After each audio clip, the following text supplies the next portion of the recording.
Ineno ba lo tua? Atama ko da chwat duana ye. Ineno ba lo tua? Atama ko da chwat duana ye. Gina la wote me ba ikit gulu ko PTC campus. Neuro the deepest level of apoka chen lo tarawa. Neuro ni actually tie ma wigi adul. Neuro ni actually tie ma kin go poke. Nyuro ni actually ngat man tie pire kene. Pien ka ini neno lok ma John da wo lok ni wai. Lok ma uberu was guided with fear and winning favorism. Ki bola diti. Ngat man mere lok ma be. Wek la dit ko ne ni di ka lok ma be. Ka won winyo ngoma boss me ko lok. Kaya winyo ngoma Gilbert loko. Gilbert tika lok me protecting himself. Aye. Ikom someone maki kichwalo yire ni. Yan kila diru dongo tao ni.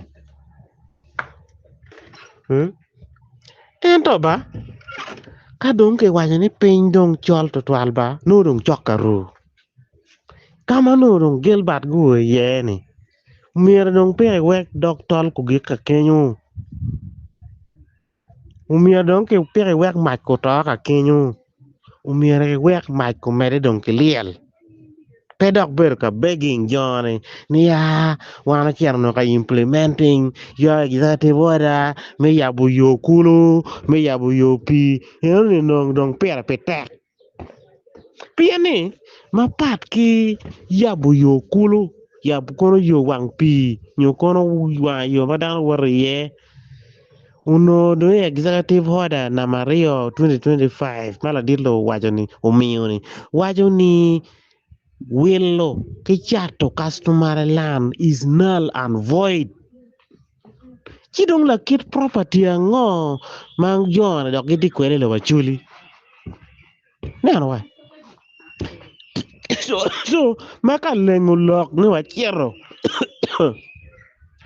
Kayabo wang yo kayabo yo kulu mire waj me la kati wila dirni wachiero kariamo balalo. Ka affecting your order. Piene ni ang makamiyan no do karo. Inano? They were following lawful orders. Now, ma kwanyo toro chiel ma balalo kere ngom pa chule ni no peti bal. Now, pingo ki ber ka nyueno lok. Chalo down po kwano, chalo down peti members of parliament, chalo down po tim walo, chalo down ben pingi wang kono gina ngo. Pingo down pero chan lok ka chiel tang. Dok ma puno down me magyo yere me nyokono ki yer ka yer me chorwata ka bier ni. Giano chiero uno kongen bero tampa chuli at the moment tini ngo. Gina ngo ke ko ma dio ko ma chuli at the moment. Ijet lok ka diang nyo lok ma pat. En lok ke dong chiero ke chui ye. En ka obiru ki lok ka diang ni. Wan ben wakela jena wa.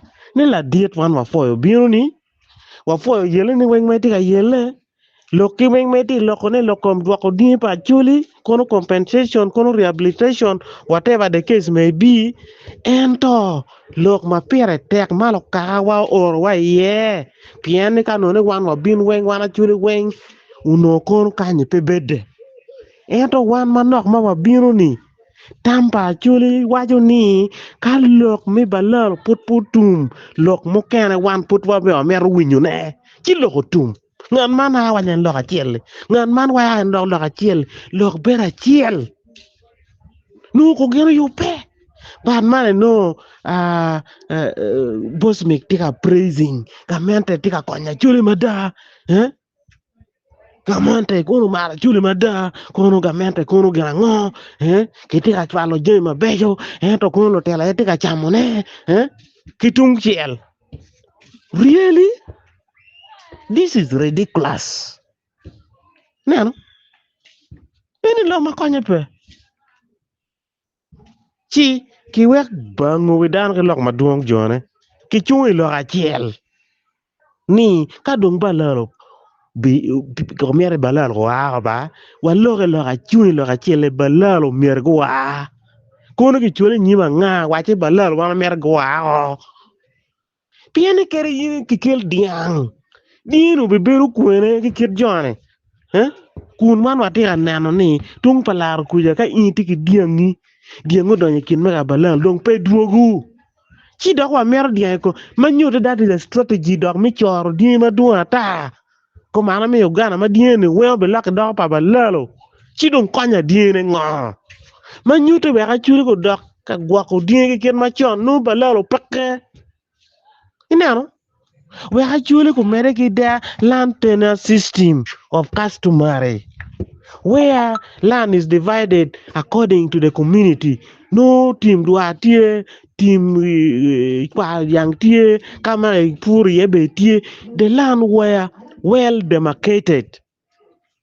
Ere bi no ko ber chane kono joa kono ngage they have come to gulu ti anyano widaro kai miero nung land title pe ku customer land bin ki kunyi mino all those are strategies pingo wan wa ming wa chachi eneni inu da ta ngwa de kin pe ni ka ta organizing workshop kere minongo kono title land title of customer land really pingo pe wa chui lo achiel ni wakawa customer land is not for sale.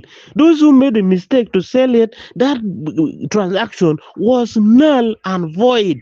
Those transactions were null and void. Lokachiel keken mala did lo ukero in his executive order very clearly.